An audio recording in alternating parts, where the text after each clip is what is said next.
ඉතින් ඔන්නෝලා අදත් එකතු වෙලා ඉන්නේ මිස්ටර් සිනමා ලයික් YouTube channel එකෙන් ගෙනාවු Flower of Faith Korean TV series එකේ 12 වෙනි episode එකත් එක්ක මම හිතනවා මේ වීඩියෝ එක බලන්න ආව ඔයා කලින් කොටස් බලලා ඉන්නේ නැති කියලා. එහෙම බැලුවේ නැත්නම් මේ description එකේ මම දාලා තියෙනවා සම්පූර්ණ episode වල links ටික. ඉතින් මේ වීඩියෝ ටික බලලා මේ 12 වෙනි කොටසට එන්න. එතකොටනේ මේ සම්පූර්ණ කතා මාලාවම හරියටම තේරෙන්නේ. හරියනම් අපි 11 වෙනි episode එකේ මුදේ පොඩ්ඩක් මතක් කරගමු. යූන් කිමුජිගේ රෙකෝඩර් එක හරහා හසින්සු කියන්නේ කවුද කියලා දැනගත්ත ගමන්ම ජීවන්ම හම්බ වෙලා ඒ ගැන ජීවන්ගෙන් නැහුවා. ඉතින් කර කියා ගන්න දෙයක් නැතුව ජීවන්නේදී යූන් ඉස්සරහා බගෑපත් වුණා මේ රහස හෙලි කරන්න එපා කියලා. ඒත් නීතියට පිටින් වැඩ කරන්න බෑ කිව්ව යූන් කිව්වා වෙන්න තියෙන බැටලින් උනායින් පස්සේ හසින්සු අපි අත්අඩංගුවට ගන්නවා කියලා. ඔය දවසේ රෑ ගනුදෙනුව සිද්ධ වෙද්දී හවුල්කරුගේ තොරතුරු හසින්සුට හම්බ වෙන මොහොතේම කෝල් එකක් ආව ඔසීට බෙක්මානුගෙන්. ඒ නිසා යාගේ අනගිරීමට හසින්සුව මරන්නත් ඔසී ලෑස්ති වුණා. කොහොමද ජීවුන් මෙතනට ඇවිල්ලා හසින්සුගේ ජීවිතේ බේරගත්තා වගේම යූන් හැමදේම ආගෙන දන්නවා කියලාත් හසින්සුව දැනුවත් කරා. මේ දේ සිද්ධ වෙන අතරේ දෝ හේසුවව බෙක්මානුගේ ගෙදර. මොකද හේසු කොළපාට සමරු අත්පලන්දනාවක් ගැන හෙව්වා. ඉතින් මේ අත්පලන්දනාව බෙදලා දීලා තිබුණේ ඉල්ෂන් විශ්වවිද්‍යාලයෙන්. ඒ කාලේ දෝමින්සුගේ මරණ කටයුතු සිද්ධ කරද්දී සැකසහිත කෙනෙක් මේ පලන්දනාව දාගෙන හිටපු නිසා හේසු සැක කරන්නේ ඒ ආව කෙනා තමයි හවුල්කරු වෙන්න ඕනේ කියලා. ඒ වගේම හේසු මෙතනදී යාට හොඳටම මතකෙ තිබුණ ඒ කෙනාගේ නියපොතු කන පුරුද්ද ගැනත් හේසු මාන්නුවට කිව්වා. ඔය සිද්ධිය නිවුරුන 11 වෙනි එපිසෝඩ් එකෙන් පස්සේ අද බලමු 12 වෙනි කොටස. ඔන්න ඔය විදිහට එපිසෝඩ් එකේ මුලම කුතුහලයක් වෙනලා පටන් ගන්න මේ සීරීස් එක නම් මගේ අරගන්න එපා. දිගටම අපිත් එක්ක ඉඳලා ඉතුරු කොටස් හැම එකක්ම බලන්න. අපිව subscribe කරලා bell icon එකත් මතක් කරලා all දාගෙන තියාගන්න. එහෙනම් යමුද අද කොටසට.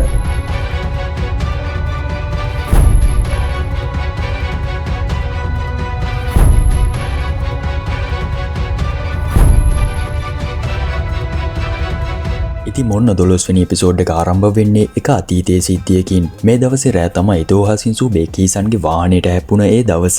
ඉතින් මේ වෙලාවේ බේකීසන්ගේ කාමරේ අස්කරන මේජට හම්බ වෙනවා හීසන් පැහැරගෙන ඇවිත් හිර කරන් ඉඳපු කාන්තාවගේ පින්තූරයක් වගේම ලේ තැවරුණු පිහියක්. මේ දේවල් එක්ක මිනිස් නියපොතු වල එකතුවක් හීසන් ගාව තියෙනවා කියලා දකින අතරේ මේජගේ බය හොඳටම වැඩි වෙන්නේ. මේ රෑ වැස්සෙම හීසන් වත්තේ වලක් කපනවා දකින නිසා.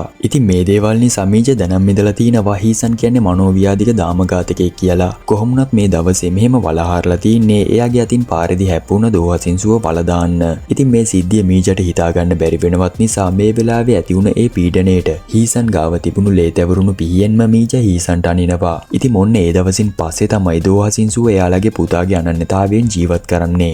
මේ වෙද්දි වර්තමානයේ සිද්ධියට ගියොත් බලා ගන්න පුළුවන් හසින්සුව අත්අඩංගුවට ගන්න යූන් ඇවිත් ඉන්නේ තනියම කියලා. ඉතින් මේ සිද්ධ වුණ සිදුවීම් ගැන ඇතුළට ගිහින් කතා කරන යූන් හසින්සුට ස්තුති කරන්නේ ජාවාරම් කරුවන් අල්ලගන්න සහාය දුන්න නිසා. කොහොමුණත් හැමෝගෙම හිතේ ප්‍රශ්නයක් වෙලා තියෙන ගම් ප්‍රධානියගේ මරණය ගැන හසින්සුගෙන් අහන්නේ. ඇත්තටම ගම් ප්‍රධානියව මරන්න හසින්සුට හේතුවක් තිබුණාද කියලා යාගෙන්ම දැනගන්න ඕන නිසා. මොකද මේ අපරාධය කළේ දෝහසින්සු වයස අවුරුදු 18 දී නිසා තිබුණ හැම සාක්ෂියක්ම වගේම ඇඟිලි සලකුණක්වත් නැති වෙන්න මේ අපරාධය සිද්ධ කරලා ඒ රෑම ගමින් පැනලා ගිහින් අතුරුදහන් වුණ නිසා. ඉතින් මෙතනදිත් ඒ අපරාධය සිද්ධ කළේ මමම තමයි කියලා පිළිගන්නේ එයාගේ අක්කා වැරදිකාරයෙක් කරන්න බැරි නිසා. කොහොමුණත් මෙතනදි වෙන්නේ මහා අමුතු දෙයක්. ඒ තමයි හසින්සුව අත්අඩංගුවට ගන්නාව යූන් එයාට හැම සාක්ෂියක්ම ලැබුණ කිමුජින්ගේ රෙකෝඩරය හසින්සුට දීලා එයා මෙතනින් පිටත් වෙනවා. ඉතින් මේ ගැන ජීවුන් පස්සෙන් ගියන් ප්‍රශ්න කරන්නේ මෙහෙම යන්නේගේ තේරුම මොකද්ද කියලා. ඉතින් මේත් එකම තමයි යූන් කියන්නේ අක්කා කෙනෙකුගේ මල්ලි කෙනෙකුගේ තියෙන සහෝදර බැඳීම එක රැයකින් ලෝකේ ඉස්සරහා වීලුවක් කරන්න මට බෑ කියලා.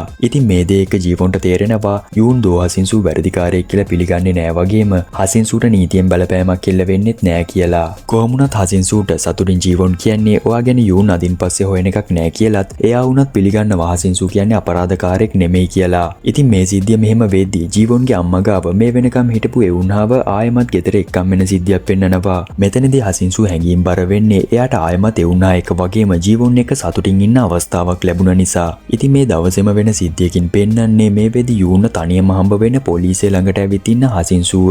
මොකද එයාට ඕන වෙනවා ජීවුන්ට කියන්න බැරි වුණ දෙයක් යූන්ට කියන්න. ඉතින් මේ වෙලාවේ හසින්සුගේ පණිවිඩය නිසා එළියට එන යූන්ට කියන්නේ ජාවාරම් කරුවන් අතර සිද්ධ වෙන්න තිබ්බ ගනුදෙනුව සැලසුමේ විදිහට සිද්ධ වුණේ නෑ. මොකද ඔසීට ඒ ගනුදෙනුව අතරදී කෝල් එකක් ආවා. ඉතින් මේ කතා කරපු කෙනාට ඕන වෙලා තිබුණේ මාවයි ජාවාරම් කරුවන්වයි මුණ ගස්සන්න. ඉතින් මේ ආව කෝල් එක නිසා තමයි ඔසීමාව මරන්න උත්සාහ කරේ කියලා. මේ වෙලාවේ හසින්සුට මේ ගනුදෙනුව ගැන දැනුම් මිදපු කෙනෙක් ගැන සැකයක් ආවත් ඒ දේ හරියටම තහවුරු කරගන්න ඕනේ නිසා හසින්සු කියන්නේ මාව හැමට දාලා ඔසීව ආයෙමත් අල්ලගන්න මම අවස්ථාවක් දෙන්නම් කියලා. ඉතින් මේ විදියට ආයමත් හසින්සුව මරන්න ඒ මනුස්සයට අවස්ථාවක් දෙද්දී හසින්සු යූන්ගෙන් ඉල්ලන්නේ මට මේ වැඩේ කරගන්න ඔයාගෙන් උදව් ඕන වෙනවා කියලා. ඔය විදියට ඔසීව කොහොම හරි අල්ලගන්න පුළුවන් වුණොත් ඔසී හරහාම දැනගන්න පුළුවන් වෙයි මාව මරන්න උත්සාහ කරන කෙනා මං සැක කරන කෙනාමද කියලායි හසින්සු කියන්නේ. මේ සිද්ධියෙන් පස්සේ පෙන්නන්නේ දෝහේසු එනවා කියලා ජීවොන් හම්බ වෙන ගංයූ පොලිසියට. මොකද එයාට ඕන වෙනවා හසින්සු වෙනුවෙන් පොලිසියට බාර වෙන්න. මෙතනදී ජීවොන් හම්බ වෙලා තනියම කතා කරන්න අවස්ථාවක් හදාගත්ත හේසු මතක් කරලා දෙනවා. දවසක එයා කිව්වා හරි වෙලාව ආවම හැම ඇත්තක්ම කියන්නම් කිව්ව ඒ සිද්ධිය. ඉතින් මෙතනදී හේසු ජීවොන් ඉස්සරහා කිව්වත් ගම් ප්‍රධානියාගේ ඇත්තම ඝාතකයා එයා කියලා මේ දේ ගැන දැනටමත් දන්න ජීවොන් කියන්නේ ඔයා දෝහසින්සු ගැන වද වෙන්න එපා. මොකද එයාගේ ඕන දෙයකට ජීවොන් ඉන්නවා කියලා කියන ගමන් කොහොමුණත් මෙතනදී ඔයාගේ මල්ලිගේ කැපකිරීමට ගෞරවයක් දෙන්න කියන ජීවොන් මේ සිද්ධිය මෙහෙන්ම අමතක කරන්න උත්සාහ කරනවා. මොනවා වුණත් ජීවොන්ගේ මේ උදව් නිසා හේසුට ඕන වෙනවා දවසක මොනවාම හරි විදියකින් ජීවොන්ට උදව් කරන්න. කොටින්ම කියනවා නම් ජීවිතේ පවා කැප කරන්න හේසු කැමති වෙන්නේ හසින්සු මිනිමරුවෙක් නෙමෙයි කියලා ජීවොන් විශ්වාස කරන නිසා. මේ සිද්ධිය මෙහෙම වෙන අතරේ මාන්නු කෝල් එකක ඉන්නේ පොලිසිය මේ වෙදිත් හොයන ඔසී එක්ක. ඉතින් මෙතනදී හසින්සුව ඝාතනය කරනවට දෙනවා කිව්ව ඒ මුදල ඊළල වද දෙද්දී මාන්නු කියන්නේ තමුන් දැනටමත් නීතියෙන් හොයන අපරාධකාරයෙක්. ඒ නිසා හරි වෙලාව ආවම හසින්සුව ඝාතනය කරන්න අවස්ථාවක් හදලා දෙන්නම් කියලා. කොහොමුණත් මේ දවසේ රෑ මාන්නුගේ ගෙදර හසින්සුව එන්න පොරොන්දු වුණ නිසා මේ වෙදි ළඟ ඉන්න හීසන්ට කියන්නේ එයා අද රෑට මෙහෙ එයි එයාට සිද්ධ වුණ සිද්ධිය ගැන කතා කරන්න. ඉතින් ඔයා සනීප වුණ වගක් එයාට දැනගන්න තියන්න එපා කියලා. ඉතින් මේ කතා වෙන දේවල් සේවිකාව හොරෙන් අහන් ඉන්නවා කියලා හීසන් දකින්නේ අහම්බෙන් වගේ. කොහොමුණත් හීසන්ට කලින් ඉඳන්ම සැකයක් දැනිලා තිබුණේ මේ සේවිකාවගේ අමුතු හැසිරීම ගැන. ඒ නිසා යා කියන්නේ කතා කරගන්න බැරි තරමට ඇස් පේන්නේ නැති වෙන එකත් වැදගත් වෙයි කියලා. ඔය අතරේ ඔසීගේ ගෝලයාගෙන් ජීවොන් ප්‍රශ්න කරන සිද්ධියකට යද්දී ජීවොන්ට මේ කෙනා හරහා දැනගන්න පුළුවන් වෙනවා. එදා හසින්සු එක ගනුදෙනුව සිද්ධ වුණ දවසේ ඔසීට ආව කෝල් එකක් නිසා තමයි හසින්සුව මරන්න උත්සාහ කරේ කියලා. ඉතින් මේ දේ ගැන හසින්සු ජීවොන්ගෙන් හංගන් ඉඳියත් මෙතනදී දැනගන්නවා හසින්සුව ඝාතනය කරන්න කාට හරි ඕන වෙනවා කියලා. කොහොමුණත් මේ දේ දැනටමත් දන්න යූන් ජීවොන්න නවත්තන්නේ හසින්සු හිතලමයි ඔයාට ඒ දේ නොකිව්වේ. මොකද එයාට ඕනේ උනේ නෑ ඔයාව අනුතරේ දාන්න කියලා. මේ සිද්ධියෙන් පස්සේ මාන්නුගේ ගෙදර සිද්ධියකින් බලාගන්න පුළුවන් මේ වෙද්දිත් හිතේ බයෙන් ඉන්න සේවිකාව මීජට දෙයක් කියන්න කතා කරනවා. ඉතින් මෙයා කියන්නේ අද ඉඳන් මම සේවයෙන් ඉල්ලාස් වෙනවා. ඒ නිසා මගේ සේවයට අයිති මුදල් වගේම නිහඬව හිටියට අයිති මුදල් account එකට දාන්න කියලා. ඉතින් මේ කියන දේ තේරුම් ගන්න මීජ බය වෙන්නේ. ඇත්තටම මේ කෙනා මේ පවුලට අයිති ගොඩක් දේවල් දන්නවා වගේම මෙච්චර කාලයකට කතා කරන්න බෑ වගේ රඟපාලා එයාලා අතරම ජීවත් වුණ නිසා. ඉතින් මීජට ඕන වෙනවා ඇත්තටම මේ කෙනා දන්නේ මොනවද කියලා දැනගන්න. ඔය අතර තමයි අතීතයේ එපිසෝඩ් එක ආරම්භයෙන්ම පෙන්නපු සිද්ධිය ගැන මේ ගෑනු කෙනා මීජට කියන්නේ. ඉතින් මෙයා දන්නවා මීජ යාගේ එකම දරුවට පීයෙන් යන්න කියලාත් ඒ දේ සමාජයෙන් වහගන්න ඕන නිසා වෙන කෙනෙක්ට යාගේ දරුවගේ නම දුන්නා කියලා. කොහොමුණත් මෙතනදී මේ සේවිකාව නවත්ත ගන්න මීජ උත්සාහ කරා දිනෝ හිටපු විදියට මීජට තුවාල වෙන්නේ මේසේ ඔළුව වදින නිසා. ඉතින් මේ අතරම මෙතන උන කිසි දෙයක් දන්නේ නැති හීසන් මෙතනට රෝද පුටුවෙන් එනවා වගේම එයා දකින්නේ යාගේ අම්මා බිම වැටිලා ඉන්න විදිය. මෙතනදී හීසන් අවුරුදු 18කට පස්සේ කකුල් දෙකෙන් හිට ගන්නවා. ඉතින් මේ දේ දිහා මීජ වගේම සේවිකාව බයෙන් තමයි බලන් ඉන්නේ. ඔය දේ එක්ක මේ ගෙදරින් පැන ගන්න උත්සාහ ගන්න මේ සේවිකාව මුළු ගේ වටේම දුවන්නේ හීසන්ගේ අතින් මැරෙන්න තියෙන බය නිසා. කොහොමුණත් මෙතනදී මේ ගෑනු කෙනාගේ බෙල්ලෙන් මැදලා ගන්න හීසන් එයාගේ බෙල්ල වටේ තිබුණ රෙදි කෑල්ලෙන්ම බෙල්ල හිර කරලා ඝාතනය කරලා දානවා.